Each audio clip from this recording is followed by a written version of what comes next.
దీపస్తంభము నిత్యము మండుచూ ఉండాలి అంటే ప్రార్థన అనే నూనె ఉండాలి. దేవునికి స్తోత్రం. దయచేసి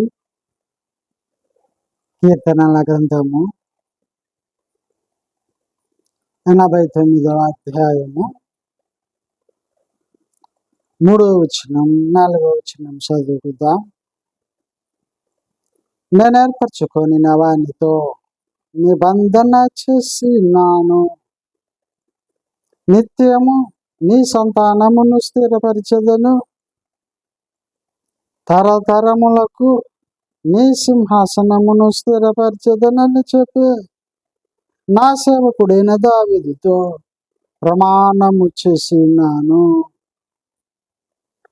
ప్రేమైనటువంటి వారులారా, దేవుని వాక్యమును పంచుకునేటప్పుడు కొంచెం శ్రద్ధ, గౌరవము, భయము కలిగి ఉండాలి. దేవుడు ఏర్పరచుకున్న వారు, రక్షణ పొందిన వారు, రక్షింపబడిన వారంతా ఉదయం లేవగానే దేవునికి స్తోత్రం చెప్తారు. వారు దేవుని పరిశుద్ధాత్మ చేత స్థిరపరచబడి ఉంటారు. అయితే వారి నోట స్తోత్ర గీతం ఉంటుంది.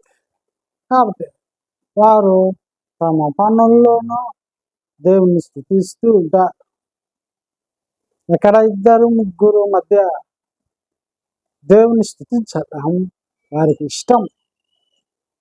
వారు దేవుని చేత అభిషేకము పొందిన వారు.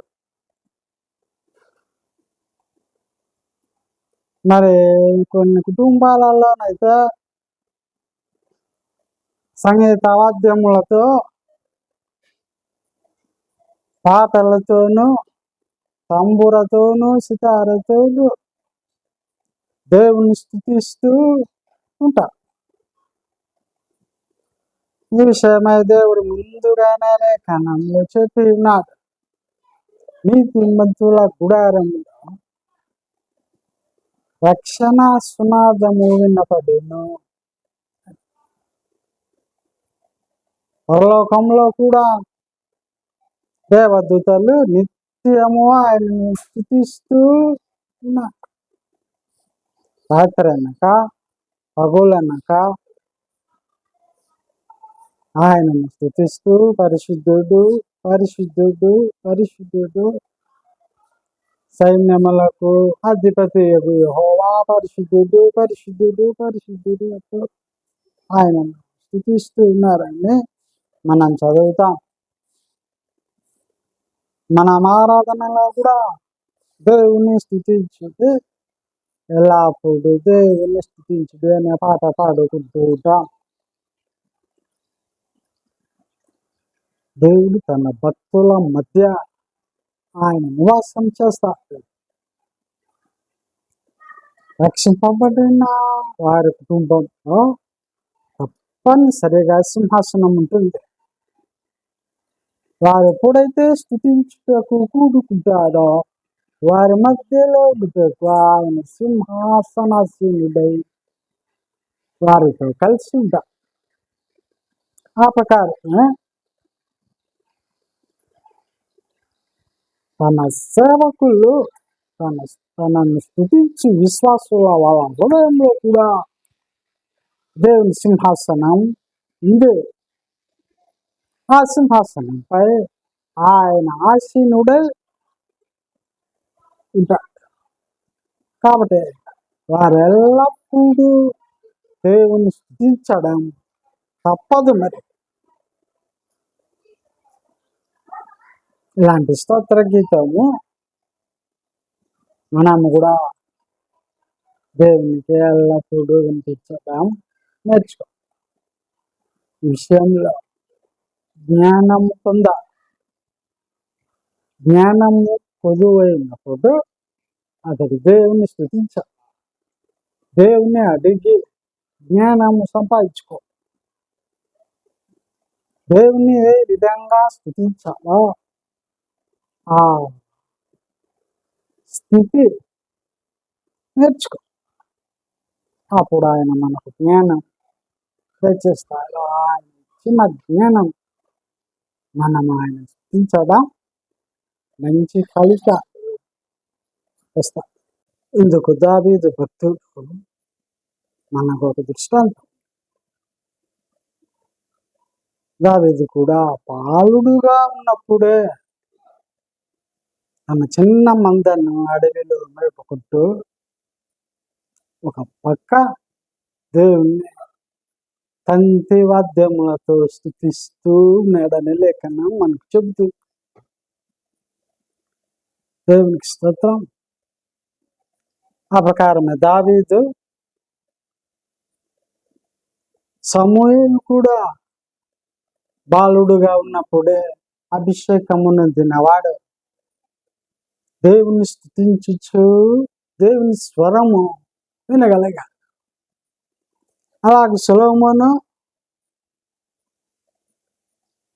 ఇదంతా మనకు దృష్టాంతమే.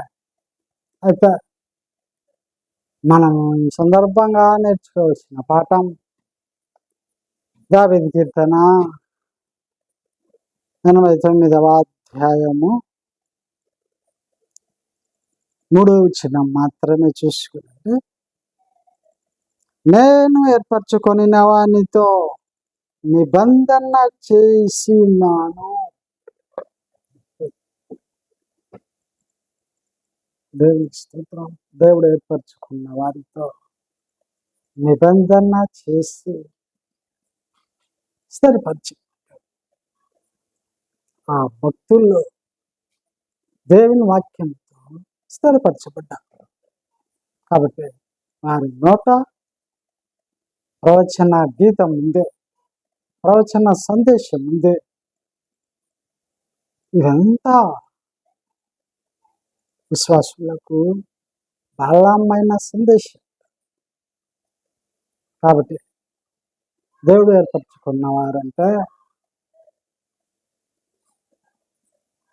ఆ దేవుని యొక్క సైన్యంలో గొప్ప వాళ్ళు.